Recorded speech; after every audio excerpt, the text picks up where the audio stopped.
Swastiastu. Assalamualaikum warahmatullahi wabarakatuh. Salam nama budaya, salam kebajikan untuk kita semua, dan salam harmoni. Baik, kali ini kami dari kelompok 3 akan mempresentasikan materi mengenai penerapan prinsip ingatan dalam mendesain pesan pembelajaran. Adapun anggota kelompok 3 terdiri dari Niputu Kalestari Dewi dengan NIM akhir 02, Gledi Panjaitan dengan NIM akhir 06, Kade Erawati dengan NIM akhir 09, dan Gede Distopiase dengan NIM akhir 012. Topik pembahasan kita pada materi kali ini yaitu yang pertama, definisi ingatan atau memori, yang kedua, peranan dan karakteristik ingatan, yang ketiga, prinsip-prinsip ingatan dalam desain pesan pembelajaran, dan yang keempat, implementasi ingatan dalam pembelajaran. Definisi memori atau ingatan. Ingatan atau memori memegang peranan penting dalam proses pembelajaran. Menurut Bruno dalam Siah tahun 2004 halaman 72, bahwa ingatan atau memori ialah proses mental yang meliputi pengkodean, penyimpanan dan pemanggilan kembali informasi, dan pengetahuan yang semuanya terpusat di dalam otak. Hal ini sependapat dengan pendapat dari Surya Brata tahun 2010 halaman 44 bahwa ingatan atau memori itu didefinisikan sebagai kecakapan untuk menerima, menyimpan, dan memproduksi kesan-kesan. Nah, istilah memori merujuk pada kemampuan pembelajar untuk secara mental menyimpan hal-hal yang telah mereka pelajari sebelumnya. Biasanya, dengan kemampuan ini memungkinkan seseorang untuk mengakses kembali pengetahuan yang telah mereka pelajari sehingga mendukung pemahaman dan penerapan informasi dalam berbagai situasi. Tanpa ingatan yang baik, proses belajar akan terganggu karena setiap individu akan sulit menghubungkan informasi baru dengan pengetahuan yang sudah ada atau sudah mereka miliki. Nah, dalam proses mengingat itu terdiri dari 3 tahapan utama, yaitu yang pertama pengkodean atau encoding, yang kedua penyimpanan atau storage, dan yang ketiga ada pemanggilan kembali atau retrieval. Pengkodean atau encoding merupakan tahap awal di mana informasi yang diperoleh dapat diubah menjadi format yang dapat diproses oleh otak. Yang kedua ada penyimpanan atau storage. Nah, di mana penyimpanan atau storage melibatkan informasi yang telah dikodekan akan disimpan dalam ingatan jangka pendek maupun ingatan jangka panjang. Hal ini tergantung pada seberapa dalam pemrosesannya. Dan yang ketiga, pemanggilan kembali, yaitu proses mengakses informasi yang telah disimpan agar dapat digunakan saat informasi tersebut dibutuhkan.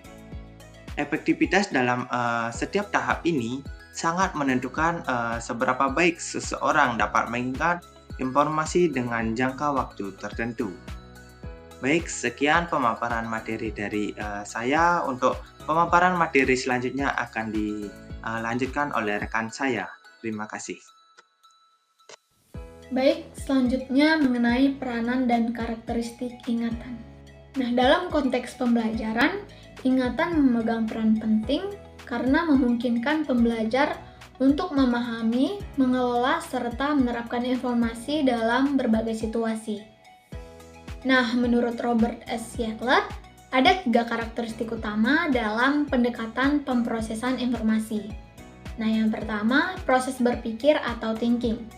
Nah, menurut Robert Siegler ini, berpikir atau thinking adalah pemrosesan informasi. Nah, dalam hal ini, Siegler memberikan perspektif tentang apa itu penyandian atau encoding, merepresentasikan dan menyimpan informasi dari dunia sekelilingnya saat mereka sedang melakukan proses berpikir. Siegler juga percaya bahwa pikiran adalah sesuatu yang sangat fleksibel, yang menyebabkan individu bisa beradaptasi dan menyesuaikan diri dengan perubahan dalam lingkungan, tugas, dan juga tujuan.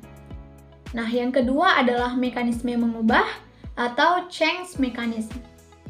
Siegler mengatakan bahwa dalam pemrosesan informasi yang dimana fokus utamanya adalah pada peranan mekanisme mengubah dan perkembangan. Nah, dia percaya bahwa ada 4 mekanisme yang bekerja sama menciptakan perubahan dalam keterampilan kognitif seperti encoding, otomatis, kemudian konstruksi strategi, dan generalisasi. Nah, jadi apa itu encoding? Nah, seperti yang sudah dijelaskan sebelumnya, encoding adalah proses memasukkan informasi ke dalam memori. Seperti halnya teori yang dikemukakan Genyi, yang menyatakan bahwa informasi dipilih secara selektif, maka dalam encoding itu sendiri menyandikan informasi yang relevan dengan mengabaikan informasi yang tidak relevan. Kemudian otomatisasi. Nah, merujuk pada kemampuan memproses informasi dengan sedikit atau tanpa usaha yang berkembang seiring dengan pengalaman dan pertambahan usia.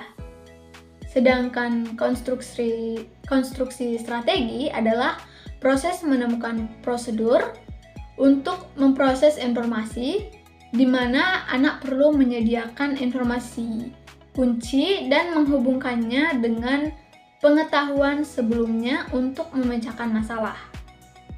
Sementara itu, generalisasi memungkinkan anak menerapkan strategi yang telah dipelajari pada situasi baru melalui proses transfer pengetahuan dan pengalaman sebelumnya.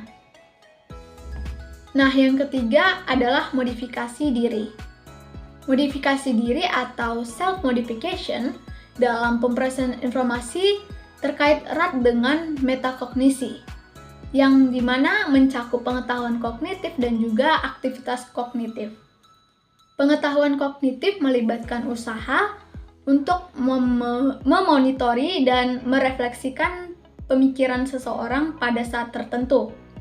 Nah, sedangkan aktivitas kognitif terjadi ketika siswa secara sadar menyesuaikan dengan mengelola strategi berpikir mereka dalam memecahkan masalah atau mencapai tujuan tertentu. Nah, untuk materi selanjutnya akan dijelaskan oleh rekan saya. Untuk materi yang selanjutnya yaitu prinsip-prinsip ingatan dalam desain pesan pembelajaran. Dalam desain pesan pembelajaran, pemahaman tentang prinsip-prinsip ingatan sangat penting untuk membantu peserta didik mengingat informasi dengan lebih efektif. Beberapa prinsip dapat digunakan untuk memperkuat ingatan seperti pengulangan, pembelajaran bermakna, organisasi, elaborasi, visualisasi, dan mnemonik. Dengan menerapkan prinsip-prinsip tersebut, proses pembelajaran dapat menjadi lebih efisien dan meningkatkan retensi jangka panjang siswa. Yang pertama yaitu pengulangan. Mengulang informasi secara berkala dapat memperkuat ingatan dan membantu siswa mengingat materi dalam jangka panjang. Prinsip ini dapat dilakukan melalui latihan, diskusi, dan evaluasi berulang. Kemudian yang kedua, pembelajaran bermakna. Menghubungkan informasi baru dengan pengetahuan yang sudah dimiliki siswa dapat meningkatkan pemahaman dan daya ingat. Ketika materi terasa relevan dan bermakna, siswa lebih mudah mengingatnya. Kemudian yang ketiga yaitu organisasi. Penyusunan informasi secara sistematis membantu siswa memahami dan mengingat materi dengan lebih mudah.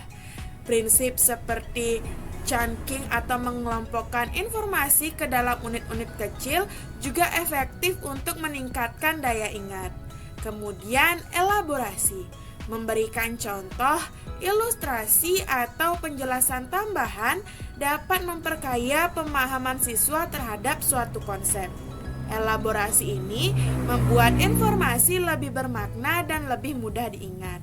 Kemudian yang kelima yaitu visualisasi. Menggunakan gambar, diagram, atau grafik dapat membantu siswa mengingat informasi dengan lebih baik dibandingkan hanya membaca teks. Visualisasi membuat materi lebih konkret dan mudah dipahami. Kemudian yang terakhir yaitu mnemonik. Prinsip ini memanfaatkan asosiasi atau jembatan keledai untuk membantu siswa mengingat informasi. Contohnya adalah penggunaan akronim atau kalimat kreatif untuk menghafal daftar atau konsep tertentu.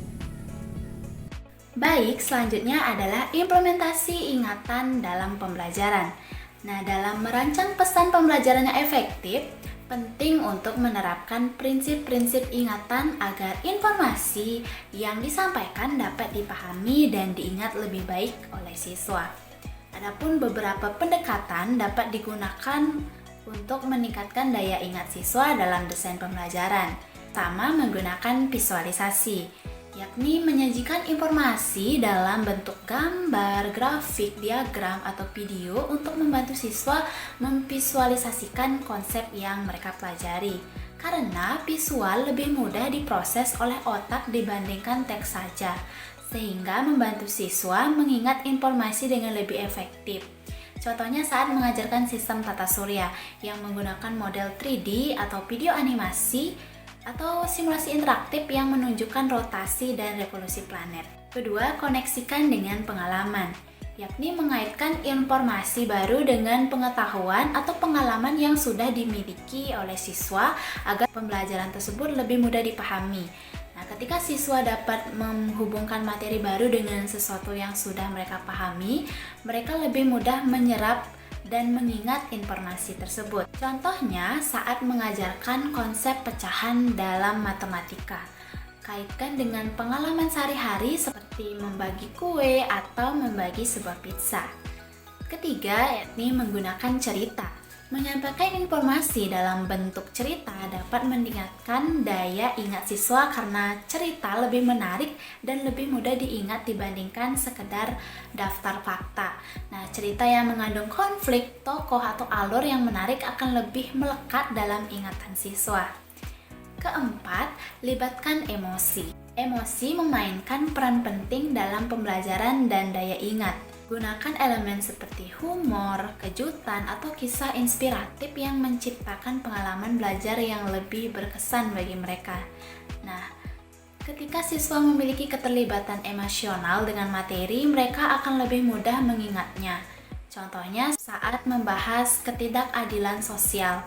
Ajak siswa menonton kisah nyata seorang yang berhasil keluar dari kondisi sulit tersebut berkat pendidikan atau usaha kerasnya.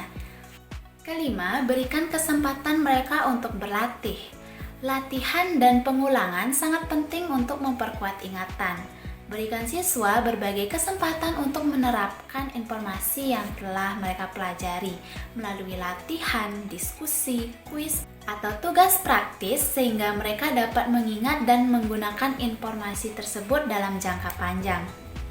Adapun kesimpulan dari materi kali ini, yang pertama, ingatan didefinisikan sebagai kemampuan otak untuk menyimpan, mempertahankan, dan mengingat kembali informasi serta pengalaman. Istilah memori merujuk pada kemampuan pembelajar untuk secara mental menyimpan hal-hal yang telah mereka pelajari sebelumnya. Proses mengingat terdiri dari 3 tahap utama, yaitu yang pertama pengkodean atau encoding, yang kedua penyimpanan atau storage, dan yang ketiga pemanggilan kembali atau retrieval. Kesimpulan yang kedua, ada 3 karakteristik utama dalam pendekatan pemrosesan informasi, yaitu yang pertama proses berpikir atau thinking, yang kedua mekanisme mengubah atau change mechanism, dan yang ketiga ada modifikasi diri. Kesimpulan yang ketiga, ada prinsip-prinsip ingatan seperti pengulangan, organisasi informasi, asosiasi, visualisasi, dan mnemonik terbukti efektif dalam meningkatkan daya ingat siswa. Kesimpulan yang keempat, beberapa cara yang dapat diterapkan dalam desain pesan pembelajaran untuk memperkuat ingatan siswa. Yang pertama, gunakan visualisasi. Yang kedua, buat koneksi. Dan yang ketiga, gunakan berita. Yang keempat, ada libatkan emosi. Dan yang kelima, berikan kesempatan untuk berlatih. Sekian pemaparan materi dari kelompok 3. Saya selaku moderator mewakili kelompok 3 memohon maaf apabila dalam penyampaian materi kami terdapat kata-kata atau ucapan kami yang salah. Untuk mengakhiri pemaparan materi kali ini, saya tutup dengan mengaturkan para musanti. Om Santi Santi Santi Om.